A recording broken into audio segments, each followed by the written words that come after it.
Assalamualaikum warahmatullahi wabarakatuh.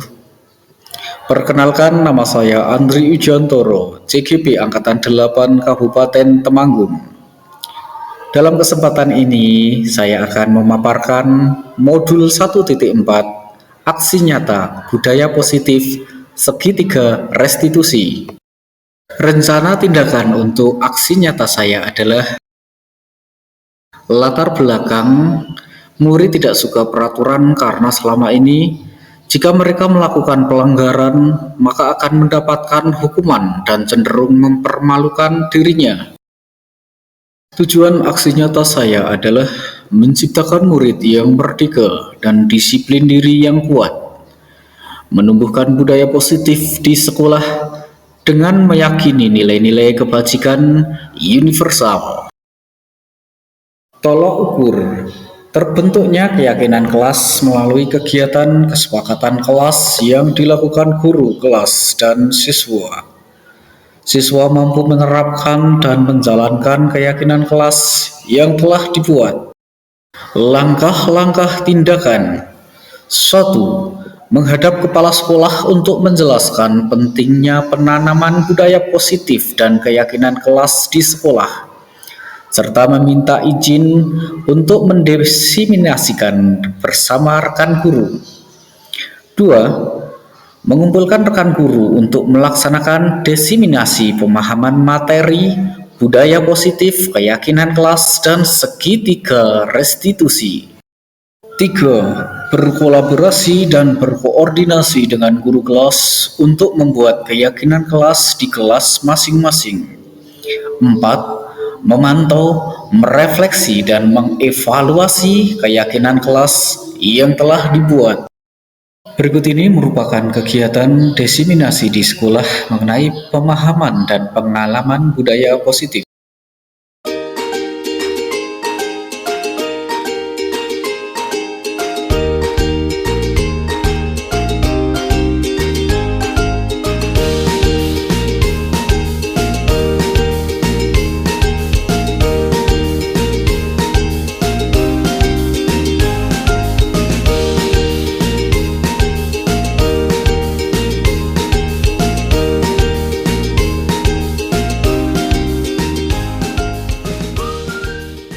Assalamualaikum warahmatullahi wabarakatuh. Ibu Kepala Sekolah SD Negeri 2 Kadekan yang kami hormati, Bapak Ibu Guru SD Negeri 1 Kadekan, SD Negeri 2 Kadekan, serta SD Negeri Kadekan yang kami hormati pula. Sebelumnya marilah selalu kita panjatkan puja dan puji syukur kehadirat Allah Subhanahu wa Ta'ala, karena berkat rahmat serta karunia-Nya sehingga kita dapat berkumpul bertemu dalam acara desiminasi budaya positif di SD Negeri 2 Kadekan ini dalam kondisi yang sehat semua tanpa halangan suatu apa. Pertama-tama saya ucapkan terima kasih kepada Bapak Ibu Guru dari SD Negeri 1 Kadekan, SD Negeri Kadekan yang sudah bersedia menghadiri acara desiminasi budaya positif di SD Negeri 2 Kadekan ini. Kami selaku tuan rumah mengucapkan terima kasih yang sebesar-besarnya, dan nanti bila ada kami dalam memberikan sambutan hidangan maupun tempat yang kurang berkenan, kami tentunya mohon maaf yang sebesar-besarnya.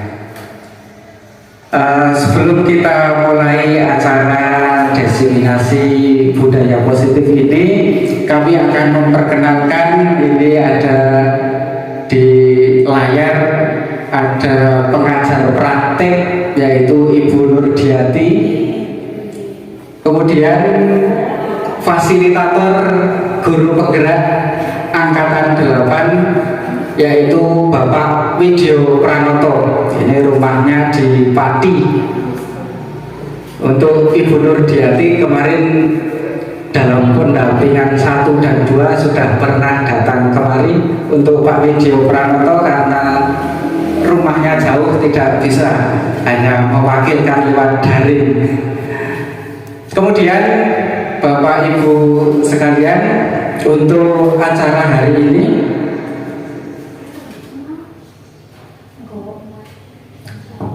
yang pertama nanti adalah pembukaan, yang kedua sambutan dari kepala sekolah, acara yang ketiga pembacaan doa, acara yang keempat paparan dari calon guru penggerak, dan diakhiri dengan acara yang kelima yaitu penutup.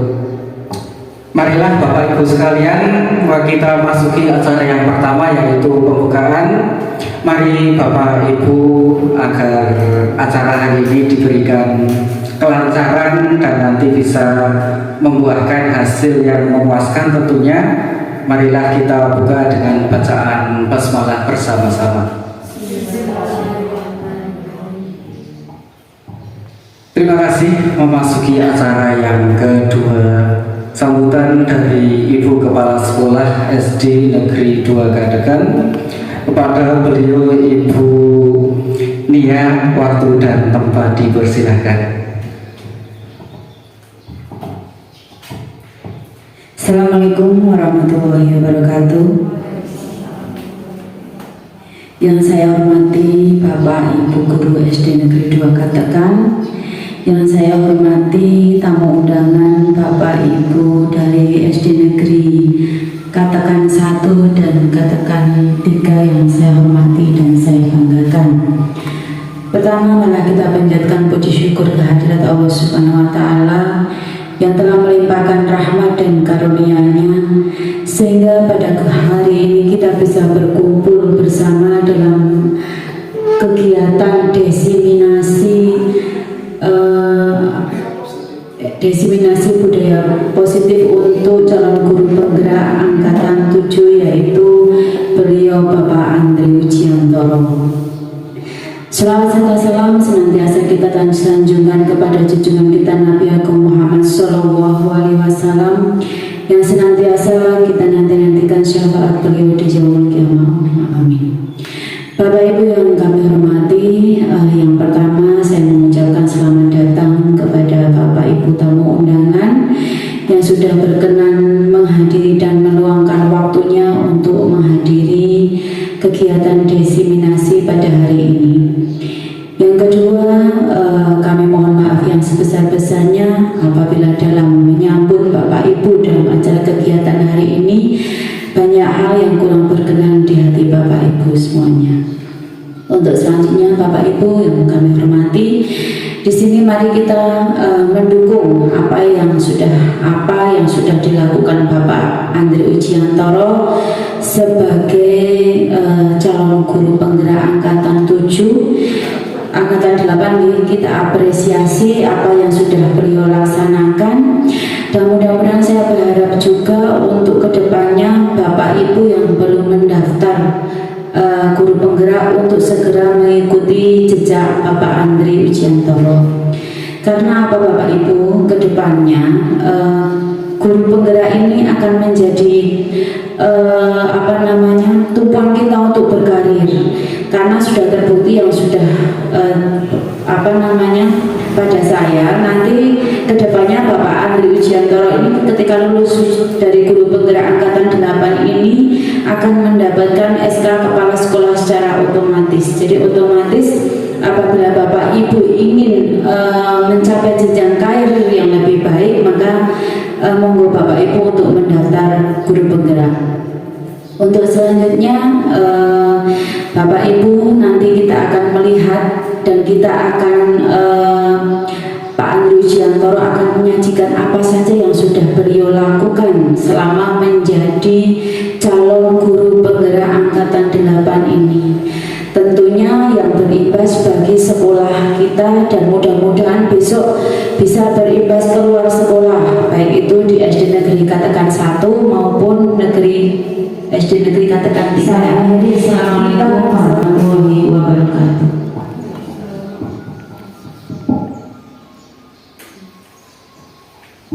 Terima kasih kepada Ibu Nia, Kepala Sekolah SD Negeri 2 Kadakan yang sudah memberikan sambutannya dengan designasi ini dan sebagian bisa mendaftar menjadi guru penggerak.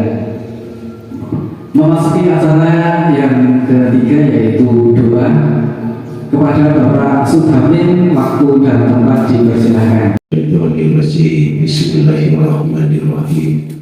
Alhamdulillahi rabbil alamin, hamdan syakirin, hamdan na'imin, hamdan yuwafi ni'amahu wa yukafi mazidah. Ya Rabbana lakal hamdu kama yanbaghi li jalali wajhika wa 'azimi sultanik. Allahumma sholli wa sallim ala sayyidina Muhammad wa ala ali sayyidina Muhammad. Allahumma yassir wa la tassir alayya ya karim.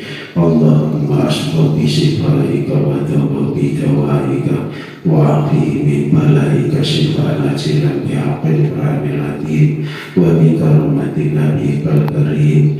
Rabbana atina fid dunya hasanah wa fil akhirati hasanah wa qina adzabannar. Wa sallallahu ala sayyidina Muhammadin nabiyil ummi wa ala alihi wa sahbihi wa sallam.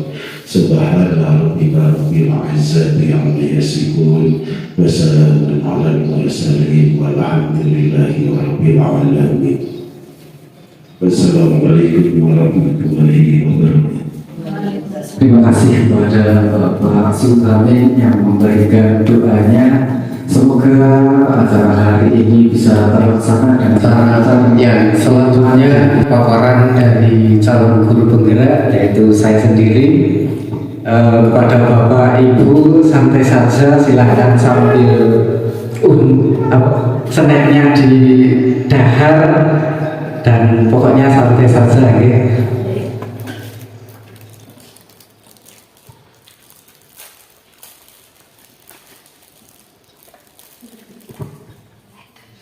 Bapak Ibu sekalian, untuk hari ini saya melaksanakan tugas dari modul 1.4 aksi nyata, yaitu menyebarkan pemahaman dan penerapan budaya positif, memahami dan bisa menerapkan pada anak didik saya. Karena apa?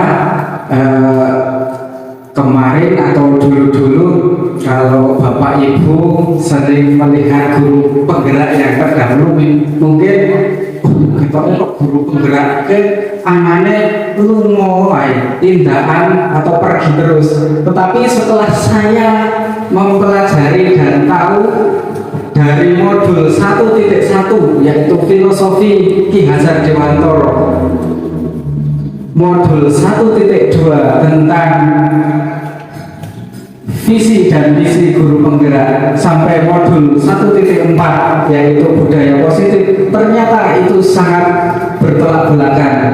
Saya sendiri sangat heran, kok ternyata tidak seperti yang image atau yang terbangun bayangan dari Bapak Ibu sekalian dan takut mendaftar menjadi guru penggerak. Wah, kita mau terus. Ternyata tidak. Saya selama sudah hampir 2 bulan di pendidikan guru penggerak, saya malah di kelas terus atau di sekolah terus.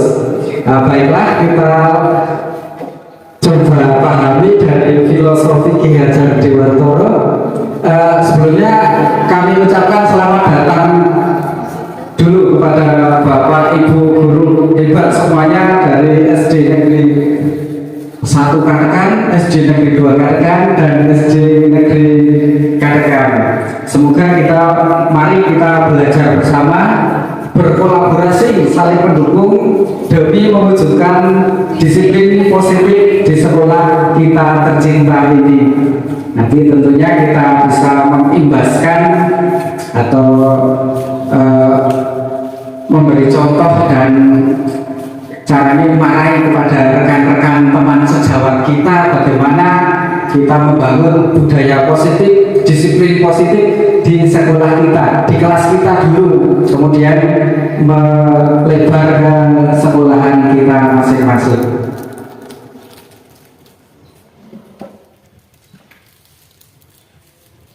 Nah, di modul 1.1 saya mempelajari tentang filosofi Ki Hajar Dewantoro, di mana beliau besar dari pendidikan di Indonesia. Zamannya Pak Presiden Soekarno dulu, dia menjadi Menteri Pendidikan. Apa yang menjadi filosofi beliau? Yaitu guru sejatinya adalah penuntun. Maksudnya bagaimana guru bisa menuntun anak didik atau murid-muridnya sesuai dengan kodrat alam dan kodrat zaman. Kodrat alamnya murid kita di pegunungan, yaitu di lereng Gunung Sindoro, dengan mata pencaharian sebagai seorang petani tembakau. Nah, kita bisa menjelaskan pendidikan kita, pelajaran kita sesuai dengan alam yang ada di lereng Gunung Sindoro. Kemudian kenyataannya tidak. Di modul 1.1 itu guru harus menggambar pada anak. Maksudnya bagaimana? Guru itu adalah pelayan, menggambar ya, kalau gambar pada rajanya gitu kan. Berarti rajanya siapa? Rajanya anak atau murid. Kalau petani bekerja di sawah, kalau guru bekerja di sekolah. Ada bekerja di sekolah yang kita yang kita hambai itu ya murid, ya, bukan yang lain atau tugas-tugas yang lain. Itu untuk di nomor 2 dan 3, 4. Jadi yang utama adalah anak. Nah, seperti puisi saya ini coba saya tampilkan. Kalian bukanlah air tanpa warna, yakin bebas untuk dijual.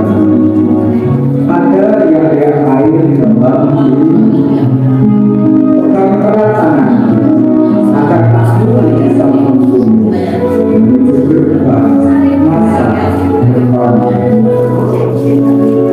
Murid-muridku, jika kalian pisang, jadilah pisang.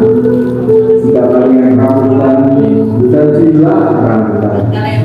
Tak mungkin pisang berbuah rambutan, tak mungkin pula rambutan berbuah pisang. Berbuahlah yang banyak, berbuahlah sesuai kodrat. Murid-muridku, ingat suatu di depan yang akan memberikan teladan. Di tengah saya akan bisa membangkitkan semangat. Budi dan daya ini di belakang saya akan selalu memberi dorongan, mewujudkan asa dan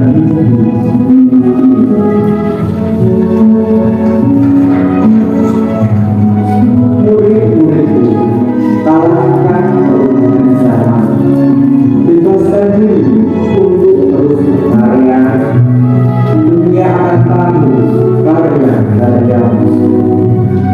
Murid-muridku, senanglah sebagai generasi umat hanya memakai produk-produk dari negara.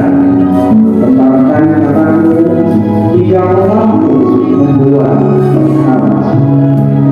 Murid-muridku, jadilah manusia yang terpakai tanpa meninggalkan hati diri, sebagai manusia beriman, manusia yang beriman, lahir dan baru. Terima kasih. Wassalamualaikum warahmatullahi wabarakatuh.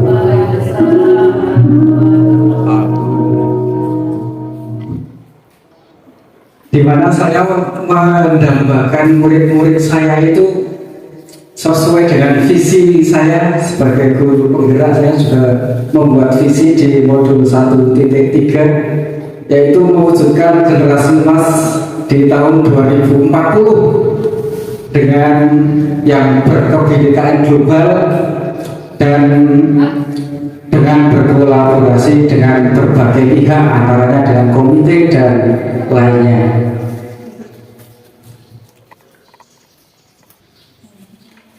Kenapa saya menginginkan murid-murid saya menjadi generasi emas di 2040? Memang saya sebagai guru penggerak rodo bedo karo guru penggerak liyane, beda dengan yang lain. Visinya jauh ke depan banget, jauh ke 2040. Karena saya untuk menjadikan anak dalam 2 tahun atau 1 tahun ke depan kayaknya tidak mungkin menjadi generasi emas sehingga bisa membuat pesawat Sukhoi seperti di Uni Soviet.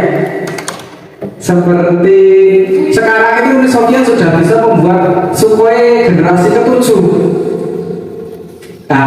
Indonesia cuma bisa membeli Sukhoi bekas dari Soviet generasi pertama. Apa kita tidak malu sebagai guru? Apa salah dari anak-anak kita, dari anak didik kita, sehingga belum bisa membuat Sukhoi? Atau dari Amerika sudah sampai ke bulan, kita masih bingung untuk membuat mesin pengolah kopi, mesin pengolah tempe. Ini kita harus merubah pola pikir kita, mungkin menurut saya sebagai seorang guru penggerak, agar anak didik kita 15 sampai 20 tahun ke depan sudah bisa mampu mengejar ketertinggalan dari bangsa-bangsa barat seperti di puisi saya tadi ya. Tidak mungkin itu dalam 1 tahun 2 tahun kita bisa mengejar ketertinggalan, pasti butuh waktu yang lama menurut saya. Karena untuk tenaga kerja di misalnya di Freeport, Irian Jaya, di tambang emas, tenaga kerja kita masih menduduki level yang paling ke bawah, misalnya sebagai supir pembawa emas, sebagai buruh yang membawa emas. Tetapi untuk level manajer dikuasai oleh bangsa-bangsa asing seperti Amerika, Perancis. Kenapa kok tidak anak didik kita, murid-murid kita yang di level manajer di Freeport, padahal itu masih Indonesia, masih negara kita? Apakah tidak memalukan kita sebagai guru? Ya, saya menginginkan anak didik saya suatu saat 15 sampai 20 tahun ke depan sudah bisa mengejar ketertinggalan dari bangsa-bangsa barat. Mungkin di bangsa Asia saja, di Malaysia sudah bisa membuat mobil mereknya Proton dan sudah bisa dipasarkan di Asia. Malaysia loh. Dulu kita lebih unggul di zaman Bapak Presiden Soeharto. Kenapa mereka sudah bisa membuat mobil Proton? Kita membuat mobil SMK tidak lulus uji emisi. Ada Timor dulu, Jepang, apalagi di negara Asia yang sudah sangat maju sekali. Kita jauh sangat tertinggal dari Jepang. Mereka bisa membuat mobil, bisa membuat HP, bisa membuat motor, bisa dipasarkan ke seluruh dunia. Kenapa kita tidak bisa? Saya sangat tertantang sekali sebagai guru penggerak. Dari kelas saya, orang tujuh kabeh, anak pemurid saya bisa mentes secara diri, tapi saya bercita-cita ya posisi, tapi bisa menduduki level seperti Bapak Dokter siapa itu?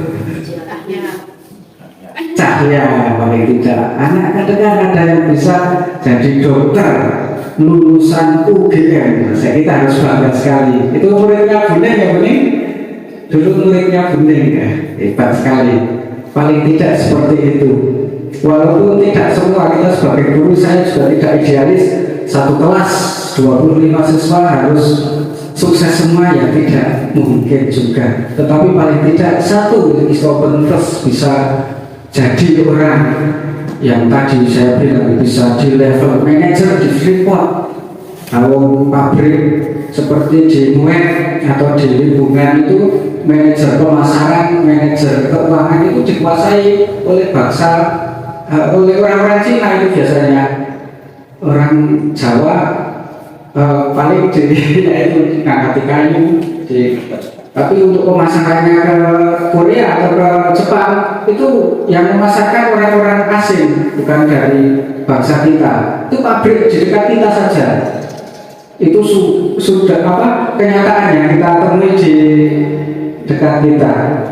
Kemudian kita kembali ke budaya positif yang akan kita bahas pada hari ini, yaitu konsep utama budaya positif. Nanti kita akan mempelajari yang pertama yaitu perubahan paradigma belajar. Kemudian yang kedua disiplin positif. Yang ketiga kita akan mempelajari tentang kebutuhan dasar manusia. 4. Motivasi perilaku manusia. 5. Posisi kontrol restitusi.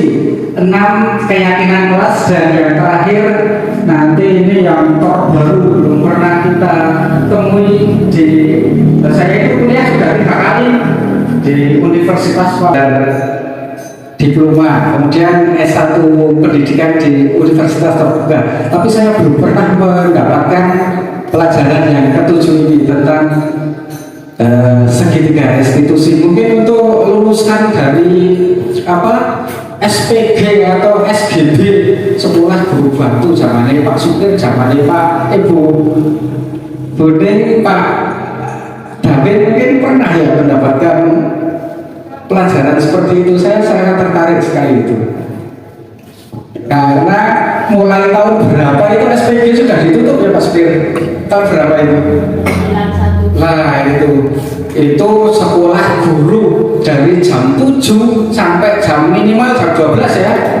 Nah, kenapa sampai ditutup? Padahal di Departemen Keuangan mempunyai stand, di Departemen Dalam Negeri mempunyai STPDN, di Departemen hanya mempunyai angka dan bertolak belakang dengan hati nurani kita.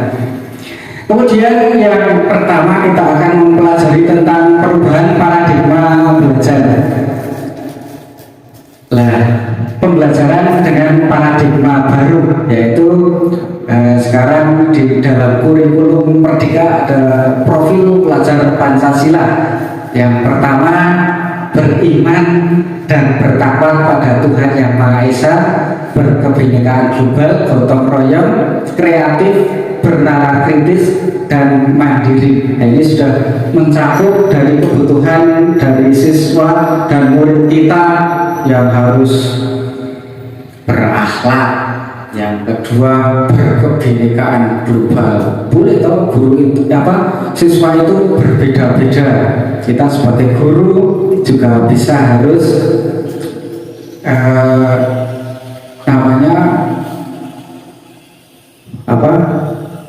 murid ada yang berbeda-beda. Apalagi sekarang ada pendidikan inklusi.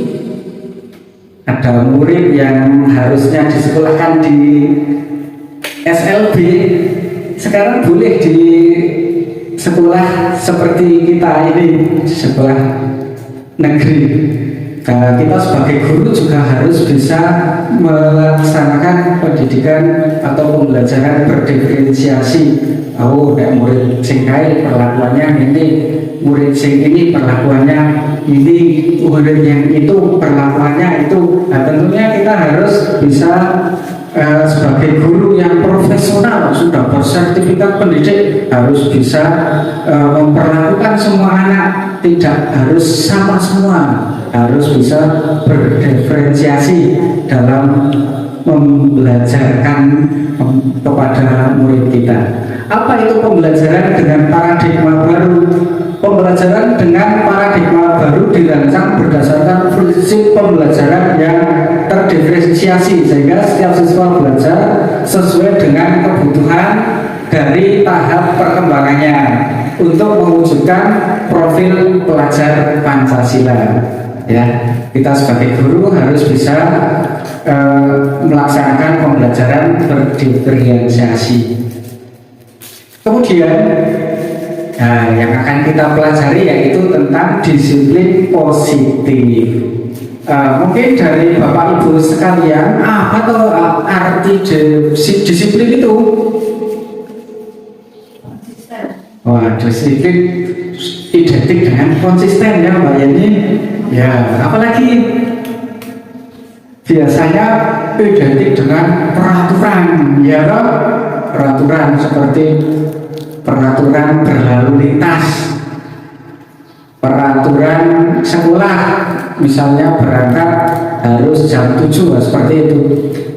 Nah, nanti kita akan mempelajari menariknya bagaimana di sini.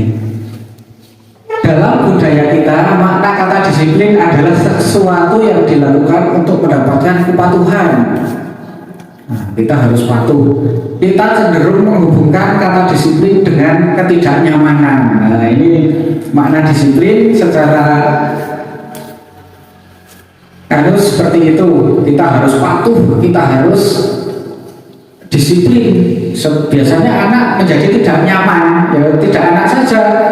Orang tua ini kon go helm mau naik motor wegah biasanya ya, malas. Nah, sebagai pendidik, tujuan kita adalah menciptakan murid yang memiliki disiplin diri, sehingga mereka bisa berperilaku dengan mengacu pada nilai kebajikan universal dan memiliki motivasi intrinsik bukan ekstrinsik. Maksudnya bagaimana? Dengan nilai-nilai kebajikan yang universal itu maksudnya kebajikan yang layak kita dengar di lingkungan kita, misalnya jujur. Nah, itu kan kebajikan yang universal. Apalagi jujur, sopan, nah itu nilai-nilai kebajikan universal dan banyak lagi ya.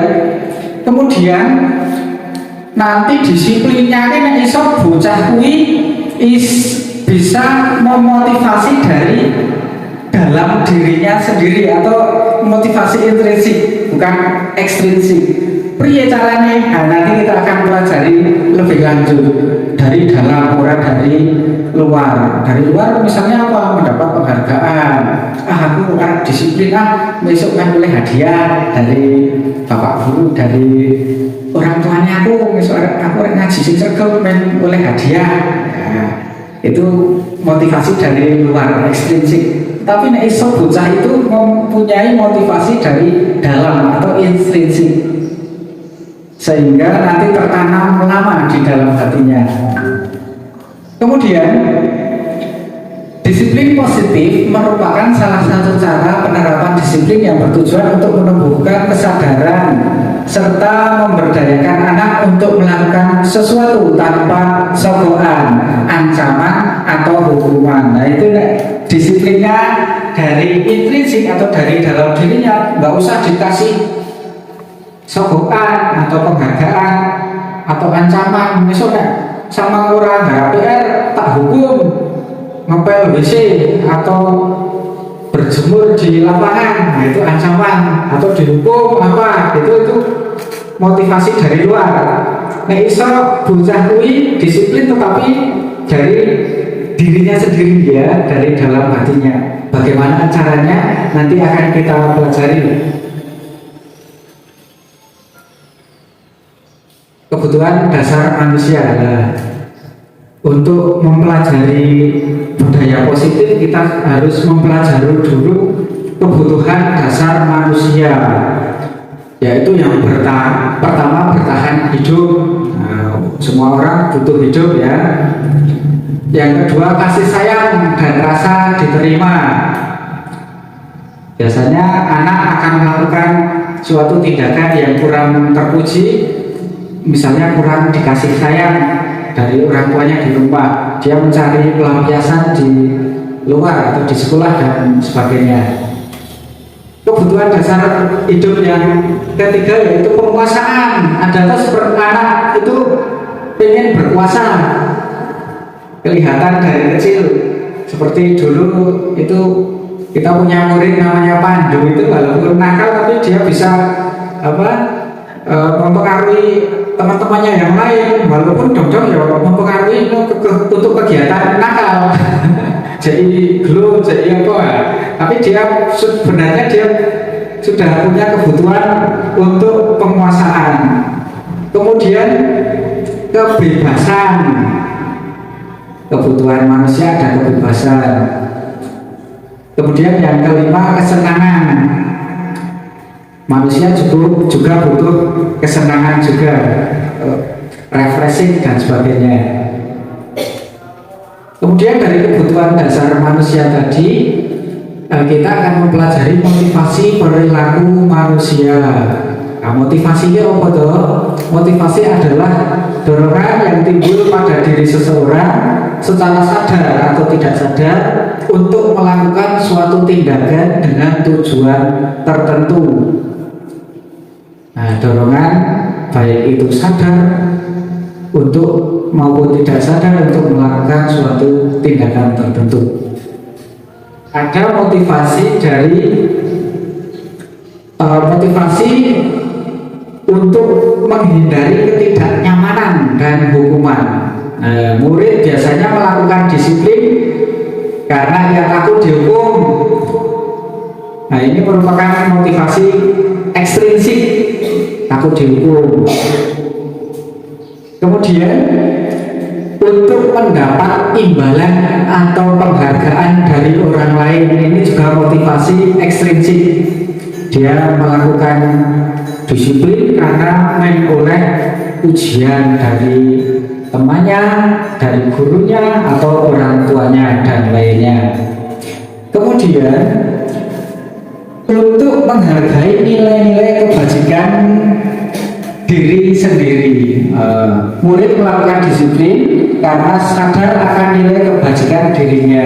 Ini merupakan motivasi intrinsik. Ini yang kita akan pelajari, bagaimana menumbuhkan disiplin dari dalam dirinya. Misalnya seorang anak sudah hafal 1 juz di Al-Quran, dia akan merasa bangga sekali, senang. Aku bisa hafiz 1 juz Al-Quran. Dia sudah mendapatkan nilai kebajikan dari dirinya sendiri, oleh penghargaan dari dirinya sendiri. Tetapi sing salah dari orang tua, wah siswa nek sama hafal 1 juz tak paringi, tak hadiahi sepeda. Nah, itu malah salah, itu karena motivasi ekstrinsik dari luar, tetapi sebenarnya malah merusak dari anak itu sendiri. Kenapa? Karena kalau dia sampai tidak hafal 1 juz, apa yang dia rasakan? Dia seperti terhukum. Aduh, aku orang hafal ya. Nah, itu seperti terhukum, menghukum dirinya sendiri. Jadi tidak bisa motivasi itu dari dalam dirinya sendiri, atau motivasi intrinsik. Kemudian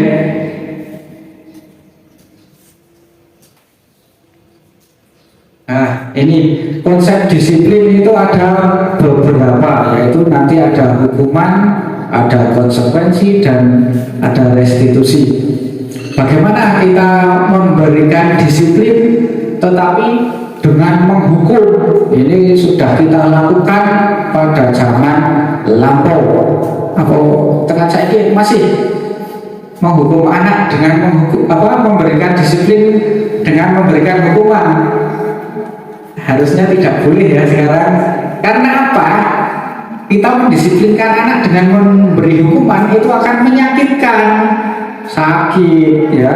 Sama kok mau nganu orang garap PR, saya kono garap nang di luar, anak menjadi sakit hati karena malu. Wah, didelok karo wong liwat, karo kelas-kelas lain, adik-adik kelasnya, dia akan malu. Itu akan menyakitkan. Kemudian membuat tidak nyaman tentunya. Dikai hukuman, anak menjadi tidak nyaman. Kemudian murid bahkan akan menjadi takut. Nek kayak hukuman murid akan menjadi takut. Kemudian hukuman juga memaksa, atau biasanya memaksa bocah ki ora gelem ning gandeng pedi ya gelem diberi hukuman. Kemudian murid menyembunyikan kesalahan. Nah, karena saking takutnya biasanya salah ya teko meneng wae ora gelem ngaku, menyembunyikan kesalahan. Kemudian yang terakhir, dengan diberi hukuman murid menjadi rendah diri. Nah, kemudian berikutnya konsep disiplin dengan identitas gagal lagi. Wah, ini Bapak Ibu guru sering mempraktekkan ini, padahal ini menurut pakar salah ya. Memberikan penghargaan itu salah Bapak Ibu, menurut pakar. Saya juga baru mempelajari tercengang juga. Yang pertama, tidak efektif diberikan penghargaan itu. Kenapa?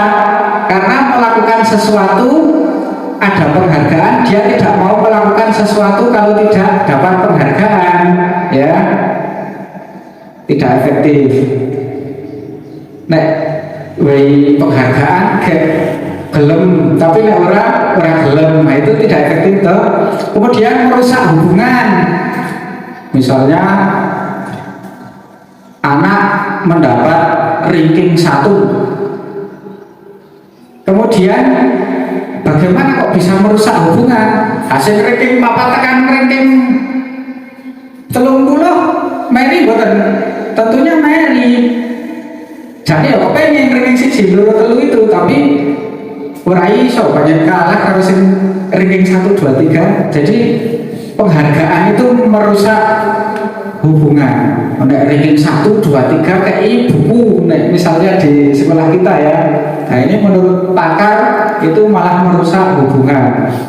Kemudian mematikan kreativitas dengan diberi hadiah, misalnya siswa mendapat hadiah itu saja. Kok anggar aku ranking 1 kok hadiahnya buku papat, kok buku 5. Nah sesuk kok sesuk paling oleh buku papat. Jadi prestasinya tak semeniki wae, kurasa ditingkatkan atau berinovasi dengan hal-hal lain yang dia bisa lebih sebenarnya. Tetapi karena penghargaan ini kui wae, dia akan mematikan kreativitasnya mati, tidak akan berkembang atau berinovasi ke hal yang lain. Nah ini yang kita sering lakukan Bapak Ibu, yaitu penghargaan menghukum dengan sistem ranking. Nah ini, maka di rapot sekarang tidak boleh kita memberi ranking sebenarnya, karena akan berpengaruh buruk bagi siswa yang tidak mendapatkan ranking. Karena apa? Biasanya menjadi minder, sing ora oleh dadi minder. Ah wong tuane piye nang omah? Wong tuane ya luwih minder meneh. Kenapa? Karena dia merasa yang didik anak, wah kok aku didik kok ora iso maksimal ya, kok ora iso ranking 1, 2, 3 anake nyong. Seperti itu, menghukum dengan sistem ranking. Penghargaan juga menghukum. Kemudian penghargaan merampas hak menghargai dirinya. Seperti tadi sudah saya terangkan, misalnya anak wis lulus 1 juz Al-Quran, dia wis marem, jadi wis marem rasa kei dihadiahi sepeda wis marem bocah ki. Wah aku wis iso luwih saka batire nyong. Ning gandeng bapakne ngiming-imingi nek katam 1 juz harus diberikan sepeda baru. Nah ini malah merampas hak menghargai dirinya sendiri. Nah ini mungkin pencerahan bagi Bapak Ibu semua ya, belum pernah mungkin mendapatkan hal-hal seperti ini. Kemudian Bapak Ibu, konsep disiplin dengan identitas sukses. Tadi ada konsep disiplin dengan identitas gagal. Sekarang kita mempelajari konsep disiplin dengan identitas sukses. Apa? Ada konsekuensi. Apa itu konsekuensi? Konsekuensi itu biasanya misalnya kita di kelas pada pelajaran awal seperti ini, biasanya kita menerapkan konsekuensi ke anak-anak. Nanti besok suatu saat kalian tidak mengerjakan PR, kalian mengerjakan di luar ya. Nah, biasanya anak sudah menyepakati seperti itu. Itu namanya konsekuensi. Ada kesepakatan di awal. Nah, bagaimana pengaruhnya? Ada penguatan jangka pendek. Ya wis apik konsekuensi ini penguatannya jangka pendek. Kenapa? Karena sering tidak tertanam pada dirinya.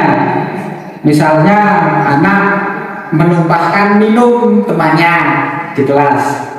Konsekuensinya harus membersihkan. Tapi ini sudah kita sepakati bersama di kelas sebelumnya.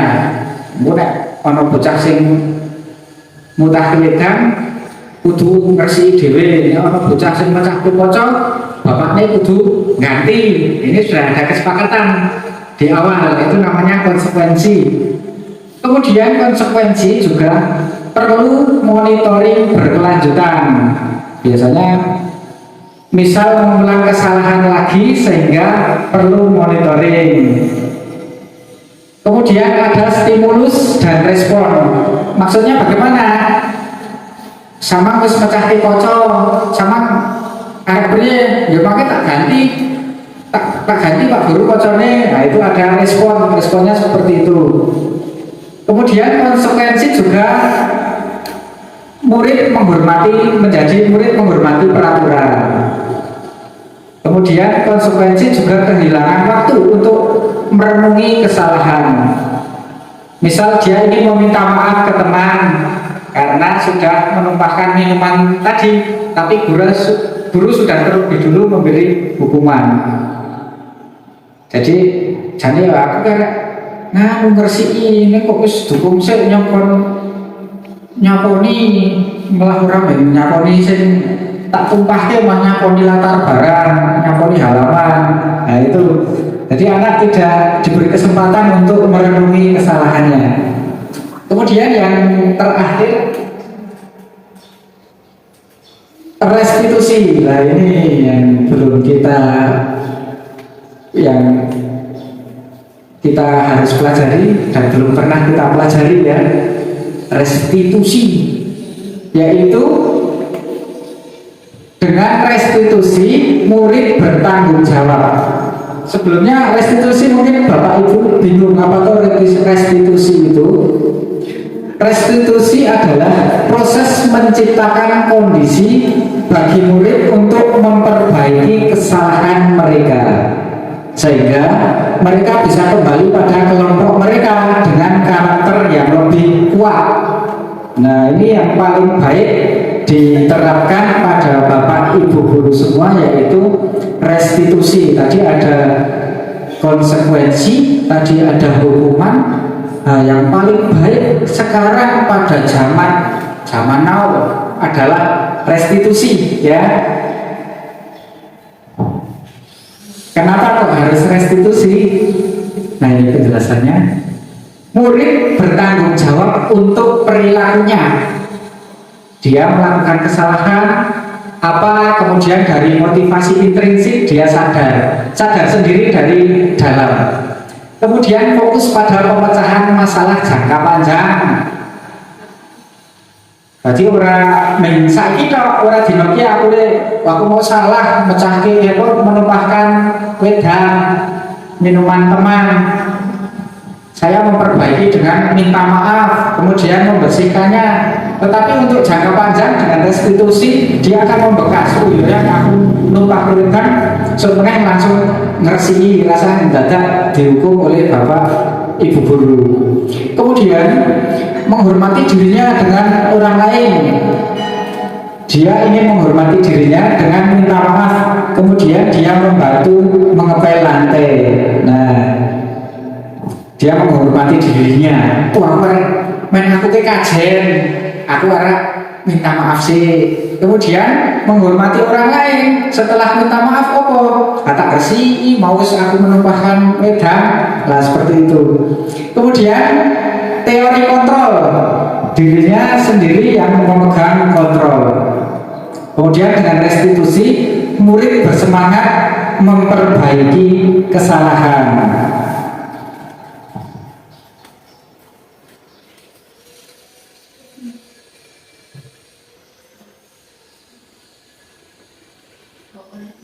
Ciri-ciri restitusi, nah, Bapak Ibu, ciri-ciri restitusi bukan menebus kesalahan, namun belajar dari kesalahan, belajar untuk memperbaiki diri, kemudian memperbaiki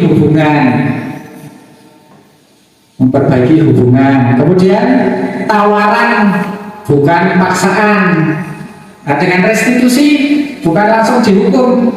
Oh, kamu menumpahkan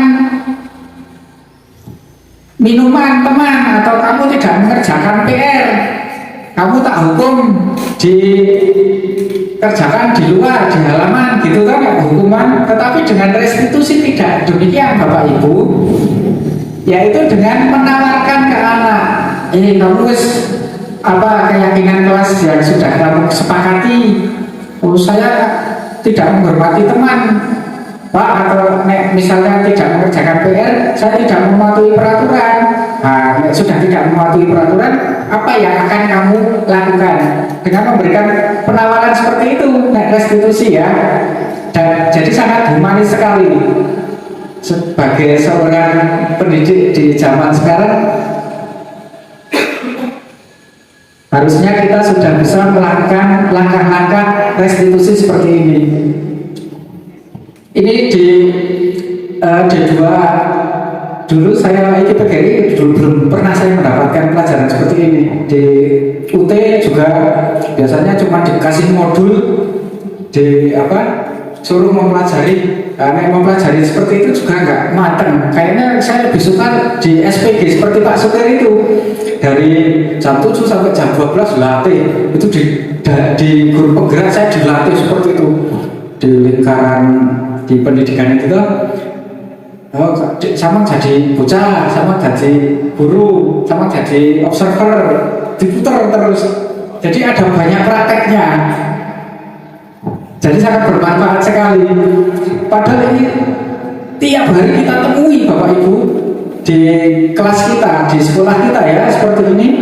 Ada anak yang tidak mengerjakan PR, ada anak yang berkelahi, ada anak yang tidak mematuhi peraturan, misalnya hari Senin tidak memakai perlengkapan upacara, misalnya topi, dasi dan sebagainya, itu kita temui tiap hari.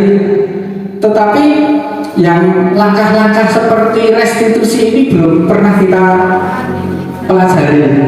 Jadi ini sangat bagus sekali. Kemudian mencari kebutuhan dasar yang mendasari tindakan. Nah, kebutuhan dasar tadi ada kebutuhan bersenang-senang, ada kebutuhan kebebasan, ada kebutuhan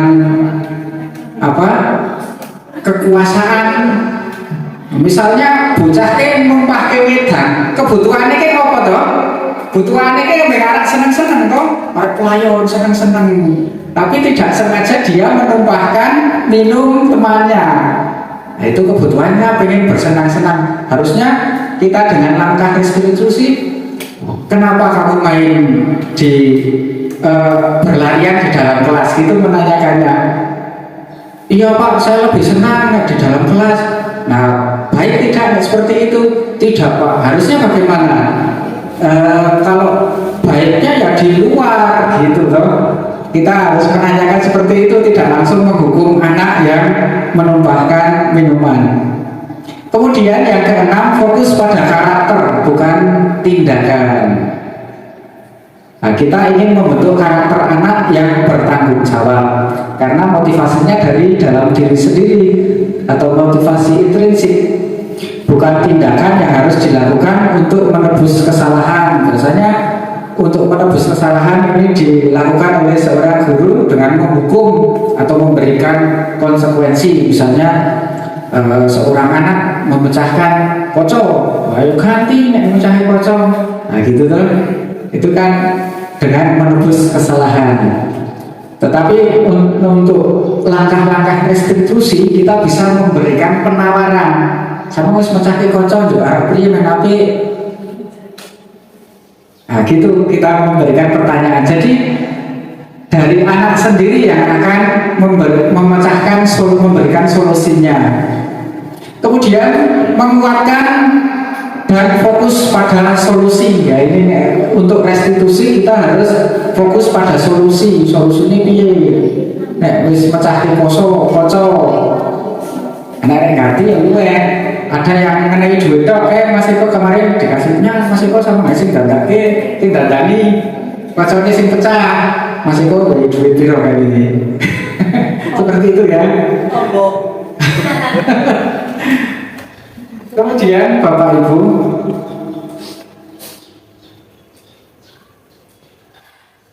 perbedaan hukuman, konsekuensi, dan restitusi.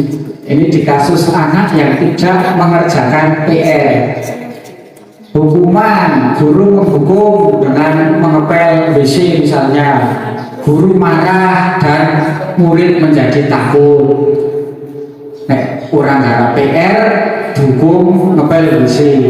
Nek bedone nang konsekuensi, nek orang harap PR, kon garap tapi lebih humanis. Nek konsekuensi ini mengerjakan PR-nya waktu istirahat. Guru tegas dan siswa menghormati peraturan. Nah, yang harus kita lakukan sebagai seorang pendidik harusnya restitusi, yaitu guru menanyakan keyakinan kelas dan membantu siswa menyelesaikan masalah. Kemudian guru terbuka dan siswa menghormati dirinya dan orang lain.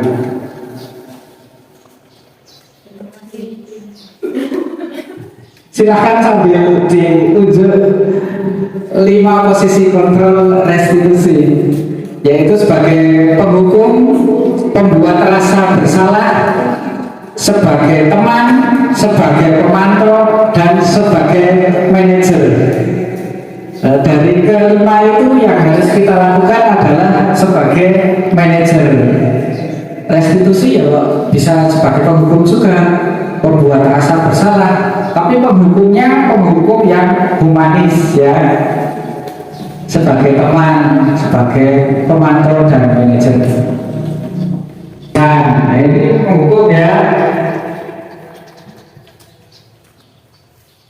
Membuat rasa bersalah dengan memberi pertanyaan, berapa kali Pak Guru harus bilang Pak Guru kecewa sama kamu. Membuat rasa bersalah. Kemudian sebagai teman, ayolah yang penting buat Pak Guru bangga. Kalau konsolnya biasanya Pak Ihsan sebagai guru olahraga. Kemudian pemantau, nah ini yang harus kita lakukan sejak sekarang, yaitu sebagai pemantau, paling tidak sebagai pemantau. Kamu sudah melanggar apa peraturan dan konsekuensinya. Nah seperti itu ya. Nah orang anggo topi konsekuensinya piye. Nah lakoni percaya lo tak maju tengah Pak, ya mana harus di depan, seperti itu. Nah yang paling baik adalah sebagai manajer, yaitu apakah kamu tahu kesalahanmu, dengan menanyakan seperti itu ya. Kira-kira bagaimana kalau kamu memperbaiki kesalahanmu ini, seperti itu sebagai manajer. Jadi yang harus kita lakukan adalah sebagai seorang guru, yaitu sebagai seorang manajer.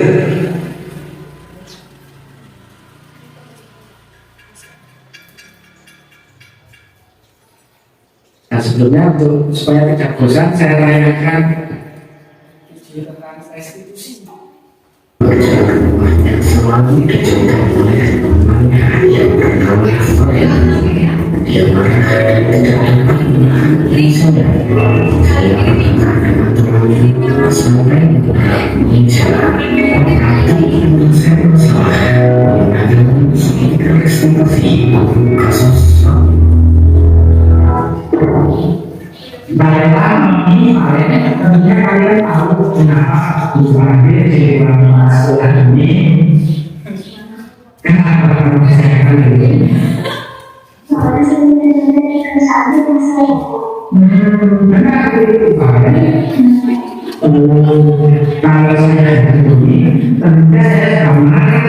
pekerjaan saya dari awal berarti begini. Terus apa yang kamu lakukan? Oh, saya tahu berarti sudah. Terus saya memulai beberapa kali. Beberapa kali kamu mulai, tapi sesuai dengan yang ada itu, kamu mulai baru bekerja adalah melanggar kesepakatan kita. Apa kesepakatan saya yang menentukan? Terus kamu apa yang sudah kita lakukan? Yang kasih tahu. Kemudian sudah menunjukkan teman-teman ini tidak bisa menangkap tidak bisa menangkap itu adalah pelanggaran yang masih ada. Terus apa yang kalian lakukan?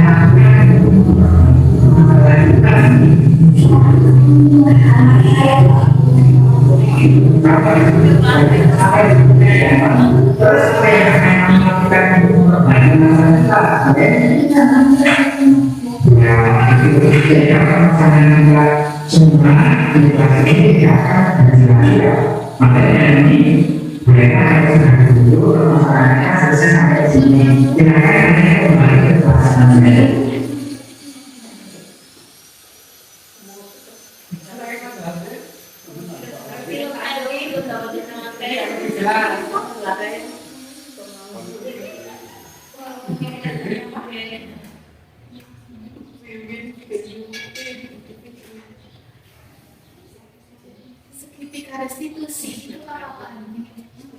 Belum sampai tidak bisa.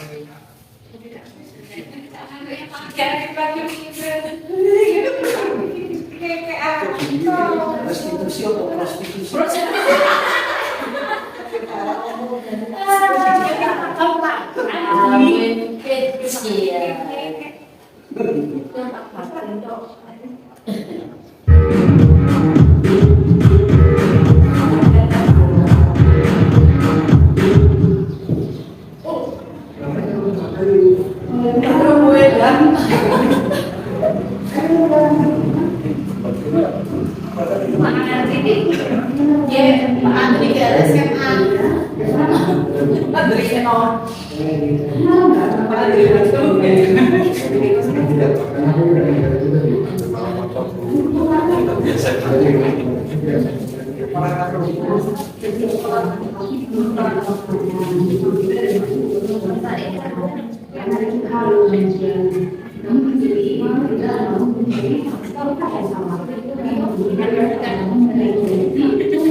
Kira-kira kalau memang masih ingat dengan keinginan kelas kita, apakah tindakan susunan ini sudah sesuai dengan keinginan kelas kita?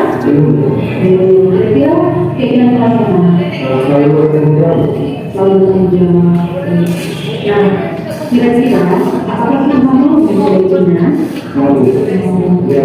Apakah semua sudah ada solusi untuk ini?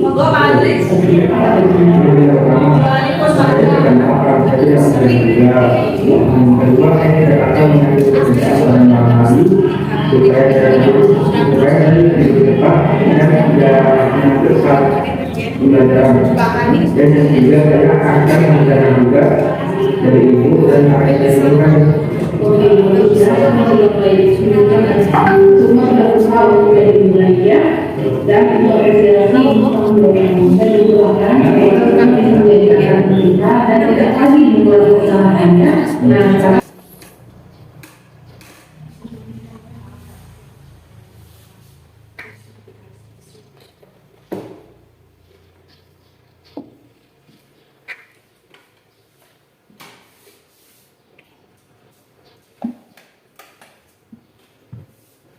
baik Bapak Ibu, tadi sudah kita tayangkan bagaimana praktek restitusi seperti itu ya.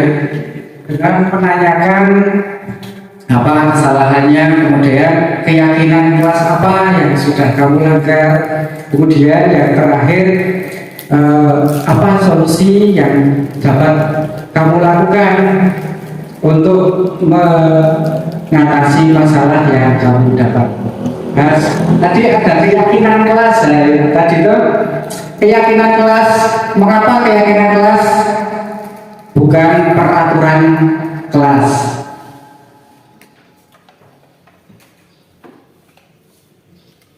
Nah, ada contoh kasus. Bapak Ibu mungkin belum pernah tahu apa itu keyakinan kelas. Nah, ini baru ya, pencerahan keyakinan kelas. Ini kebetulan catat buat ini. Mempraktekkan. Contoh kasusnya, mengapa kita memiliki peraturan tentang penggunaan helm pada saat mengendarai kendaraan roda 2 atau motor? Untuk peraturan, orang memakai helm akan mendapatkan sanksi tilang ya biasanya. Tetapi dengan keyakinan kelas, apa tuh keyakinannya seseorang? Mengoponek memakai helm itu untuk apa? Iya, keamanan, anger, ya untuk keselamatan. Itu keyakinan itu kita bangun dari dalam diri sendiri, bukan takut karena arek dicekel polisi ya, dari dalam diri sendiri. Kemudian contoh yang kedua, mengapa kita memiliki peraturan tentang penggunaan masker dan mencuci tangan setiap saat? Apa? Apa biar tidak ditangkap Satpol PP? Mana tahu masker ya, cekel Satpol PP itu. Apa kira-kira keyakinan kita? Biar sehat, tidak tertular virus. Itu deh Pak. Menambah kecantikan juga ya.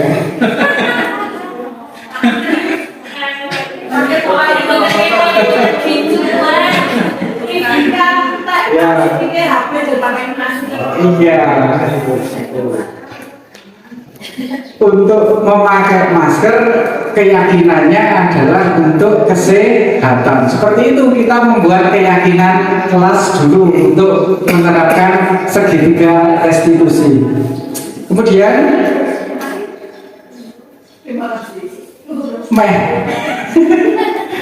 kegiatan membuat keyakinan kelas. Nah, ini ilmu baru.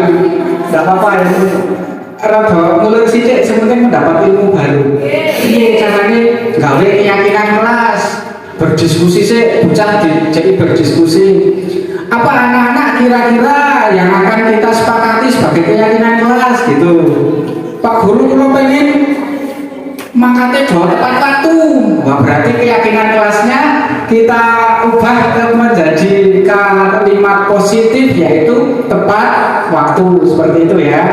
Pak Guru, aku lo mau dicontek. Nah, berarti tidak boleh mencontek pekerjaan teman. Nah, itu dirumuskan dalam peraturan menjadi keyakinan. Kemudian menempelkan keyakinan kelas di kelas, nah, itu seperti itu. Sudah tak praktekkan oleh ilmu baru.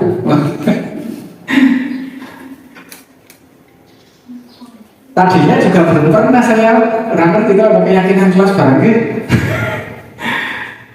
Di contoh keyakinan kelas 5 yang sudah saya buat, disiplin waktu. Kemudian yang kedua, belajar dengan antusias. Yang ketiga, saling menjaga kebersihan. Udah piket, yang petugas piket harus membuat keyakinan dirinya sendiri, tidak takut karena dimarahi oleh bapak guru. Kemudian saling menghormati, ya ini saling menghormati ini maknanya yang lebih khusus, misalnya tidak boleh berkelahi, tidak boleh membuli temannya dan sebagainya, ini banyak. Tapi untuk keyakinan kelasnya kita tuliskan menjadi saling menghormati. Kemudian yang kelima, saling membantu dan bekerja sama. Ini bekerja samanya sing apik ya, tidak bekerja sama dalam ngepek. Kemudian menghargai guru dan teman yang sedang bicara. Pak guru kayak ngerangke, bocah-bocah harus diam. Kemarin ini dari anak sendiri yang mengungkapkan keyakinannya. Kemudian yang ketujuh, saling menerapkan 5S: senyum, salam, sapa, sopan dan santun. Sing sopan karo kancane sopan, karo Pak gurune sing santun.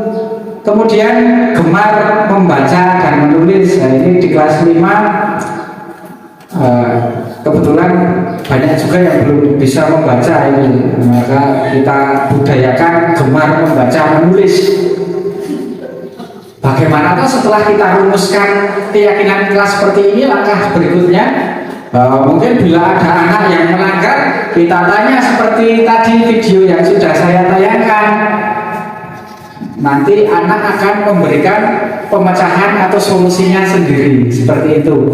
Sebagai seorang pendidik sekarang harus langkahnya yaitu restitusi. Orang misalnya yang pertama itu disiplin waktu, bocah telat, buat dukung langsung komputer lapangan 10 kali misalnya, tidak boleh sekarang ya.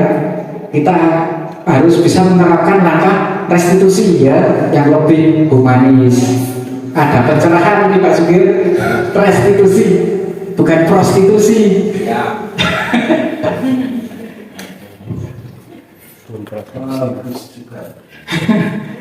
Meh. Nah, itu cara pembentukan keyakinan kelas dari yang abstrak dari peraturan, pernyataannya universal. Universal itu yang tadi itu ada jujur, sopan, santun dan sebagainya. Dibuat dalam bentuk positif, mudah diingat, ojo dawa-dawa, ya, mudah diingat. Misalnya sopan, menghormati orang lain seperti itu, jangan panjang-panjang. Semua warga sekelas atau sekolah dilibatkan saat membuat.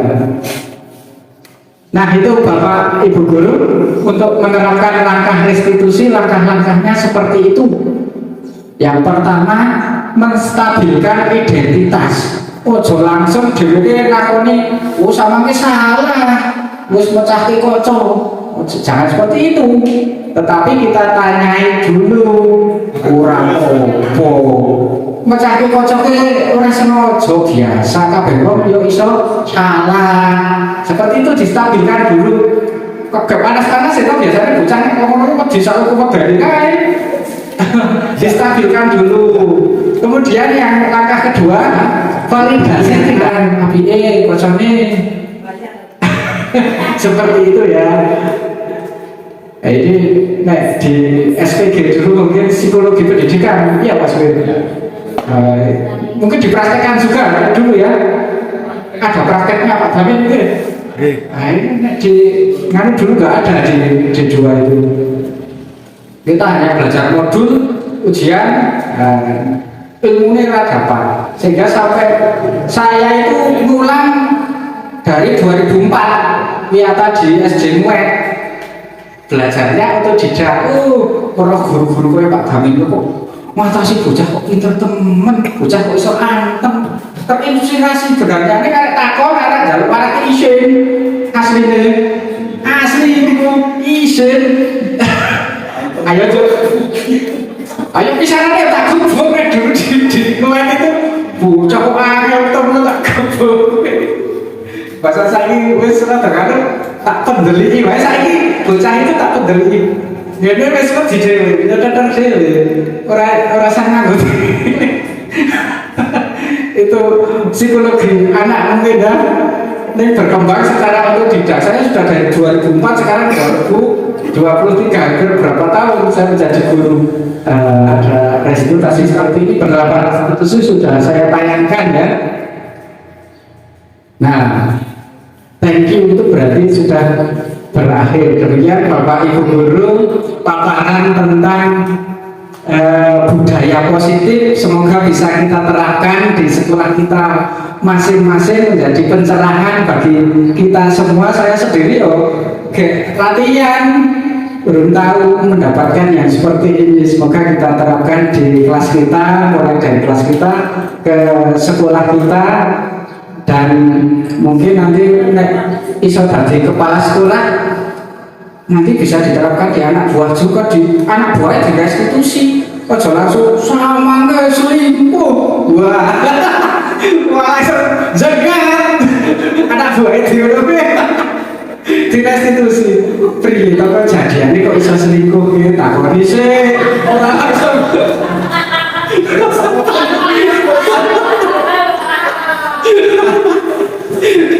Demikian Bapak Ibu semua, kurang lebihnya mohon maaf, kita tutup. Akhirul kalam, wabillahi taufiq wal hidayah. Wassalamualaikum warahmatullahi wabarakatuh. Komentar Kepala Sekolah, teman sejawat, dan siswa.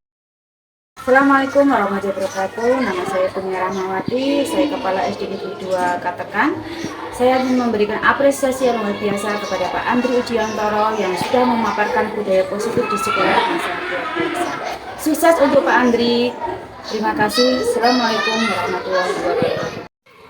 Assalamualaikum warahmatullahi wabarakatuh.